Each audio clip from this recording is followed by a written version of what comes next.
काठमाडौँ नेपालको राजधानी, अवसरको सहर, सपनाको सहर। तर आज यही सहर एउटा यस्तो समस्याले घेरेको छ जसले हरेक दिन लाखौं मानिसको समय, पैसा र धैर्य खोसिरहेको छ। हरेक बिहान कार्यालय जाने कर्मचारी, विद्यालय जाने विद्यार्थी, बिरामी बोकेको एम्बुलेन्स र सामान बोकेका ट्रक सबै एकै ठाउँमा जाममा अड्किरहेका हुन्छन्। काठमाडौँमा ट्राफिक जाम किन यति धेरै हुन्छ? आज हामी यही प्रश्नको उत्तर खोज्नेछौँ। बढ्दो जनसङ्ख्या।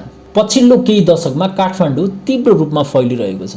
देशभरिबाट रोजगार, शिक्षा, स्वास्थ्य र राम्रो भविष्यको खोजीमा हजारौं मानिस काठमाडौँ आए। यसैसँगै घर बढे, व्यापार बढ्यो र सवारी साधनको सङ्ख्या पनि ह्वात्तै बढ्यो। तर एउटा कुरा भने बदलिएन, सडकको क्षमता। जुन सडक हजारौं मानिसको लागि बनेको थियो, आज त्यही सडकबाट लाखौं मानिस यात्रा गरिरहेका हुन्छन्। काठमाडौँमा मोटरसाइकल र कारको सङ्ख्या हरेक वर्ष बढिरहेको छ। यसको कारण सार्वजनिक यातायातप्रति मानिसको असन्तुष्टि। धेरै बसहरू समयमा चल्दैनन्, भिड अत्याधिक हुन्छ र सेवा सबै ठाउँमा सहज छैन। त्यसैले धेरै मानिसले निजी मोटरसाइकल वा कार किन्न थाले। तर हजारौं नयाँ सवारी साधन एउटै पुरानो सडकमा आउँछन्, जाम हुनु स्वाभाविक नै हो। काठमाडौँका धेरै सडक साँघुरा छन्, कतै त फुटपाथ नै छैन। अर्कोतर्फ सडक निर्माण र मर्मतका कामले पनि यात्रा कठिन बनाउँछ। एउटा सडक केही समस्यापछि फेरि खनिन्छ। खानेपानी, ढल, इन्टरनेट, बिजुलीका कामले सडक